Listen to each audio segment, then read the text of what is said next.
In the United States, there are approximately 18 million immigrant children under the age of 18, making up about 26% of all children. Many of these children struggle with mental health issues due to the challenges they face in their new environment. In this video, we address the major challenges that immigrant youth encounter and offer solutions to help them overcome these issues and successfully adapt to their new home. The major challenges that immigrant youth face include language barriers, cultural challenges, post-traumatic stress disorder, discrimination, and the lack of social support. Now let's tackle these issues one by one. One of the biggest challenges most immigrant youth face is a language barrier. After arriving in the US, you might suddenly feel as if you were deaf or dumb because you couldn't understand or speak English. This can lead to a loss of confidence. You might also find it difficult to catch up in school because of the language barrier. Additionally, you may feel isolated and find it hard to make friends when you can't communicate well in English. This isolation can lead to being bullied at school. All these adversities may cause stress, leading to anxiety and depression. If you're feeling anxious because of the language barrier, don't worry. We're here to help. First, rest assured that with learning and practice, you will become proficient in English. Here are some steps you can take.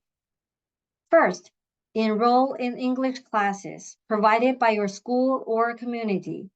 Secondly, practice as much as you can. Build your vocabulary day by day. Spend time reading and listening to English every day. One of the most fun ways to learn English is by watching movies and TV shows. This helps you understand conversational English and improve your listening skills. Last but not the least, join clubs or activities where you can practice English while engaging in fun activities and making friends. Remember, learning is a journey. Every step you take brings you closer to becoming a confident English speaker. Are you in a paradoxical situation where you want to speak English, but you are so afraid of making mistakes that you withdraw from opportunities to speak? If so, it's time to adjust your mindset. Here's how. First, acknowledge your anxious feelings and be compassionate to yourself whenever you experience them. It's normal to feel anxious when speaking a new language. Second, remind yourself that you are not alone. 1 out of 10 students in the US is an English learner just like you. Thirdly, let go of perfectionism. Remind yourself that making mistakes is a natural and inevitable part of the learning process. Every mistake is an opportunity to improve. You should also take pride in your bravery and determination to learn a second language. It is also beneficial to talk about your frustrations with people who have similar experiences. By sharing, you will feel supported and understood, which can help reduce your anxiety.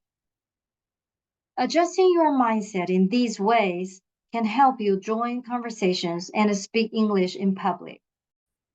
Let's explore the cultural challenges you may face after relocating to a new country, starting with cultural shock. Research identifies common phases immigrants experience, and cultural shock is one of them. If you are feeling depressed, scared, frustrated, angry, hopeless, or homesick, you might be in the cultural shock stage. Next, let's talk about identity search. Do you feel confused, emotional, or overwhelmed about your identity? This happens as you reconcile multiple cultural identities, seek belonging, and navigate conflicting cultural expectations. You might unconsciously devalue your own culture of origin or avoid individuals from the host culture, which are common strategies for navigating cultural identity. There are no right or wrong strategies. Our goal is to help you become aware of your tendencies and see if they align with your true self. Generational gap. Have you noticed more conflicts with your parents the longer you stay in the US? You are not alone. Studies show immigrants' youth experience more conflicts with their parents and face higher risks during adolescence compared to non-immigrant youth. Why? Most immigrants come from collectivist cultures where individualism and autonomy aren't emphasized as they are in the US. The increased sense of agency in the US cultural can threaten parental authority, leading to more intergenerational conflicts. Based on the research, one of the effective interventions for the immigrant youth experiencing cultural challenges is cognitive behavioral therapy with a culturative stress focused. We will walk you through what you can expect from this intervention. So first, in the therapy room, you will feel validated and your experiences will be normalized as non-judgment is a common theme in the therapy room. Two, you will learn about therapy process, diagnosis, and acculturative stress to better understand what brings you to therapy and what to expect. You will have a safe space to discuss stress and challenges related to acculturation, immigration, and adoption with innovative tools to support your narrative. Therapists will encourage perspective taking between you and your parents to bridge generational gaps and improve communication. 5, you will learn behavioral strategies to better understand your capacity and agency. So finally, you will be connected with local community resources, so you will.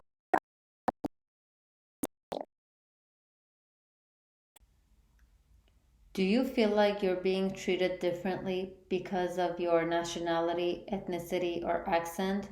This is called discrimination. What you can do if you experience discrimination is focus on your strengths and values. What are the things you're good at? What is important to you? You can ask for help and support from friends and family, your own community, teachers, school counselors, or get professional help from a therapist.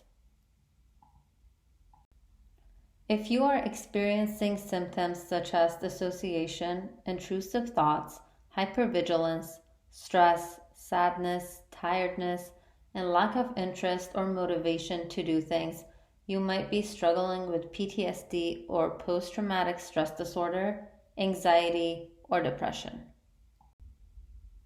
Here are some things you can do on your own. Journaling. Writing down your thoughts and feelings can help you think clearly. Moving your body. Exercise will help you be healthy in addition to releasing endorphins that make you feel good. Eating healthy. Eating a balanced diet with adequate macro and micronutrients that is rich in fruits, vegetables, and protein will give you energy. And last but not least, getting enough sleep, preferably following a regular routine or going to bed and waking up at approximately the same time will help you in regulating your mood. Here are some breathing exercises you can do on your own wherever you are. Deep breathing can help reorient you and calm you down.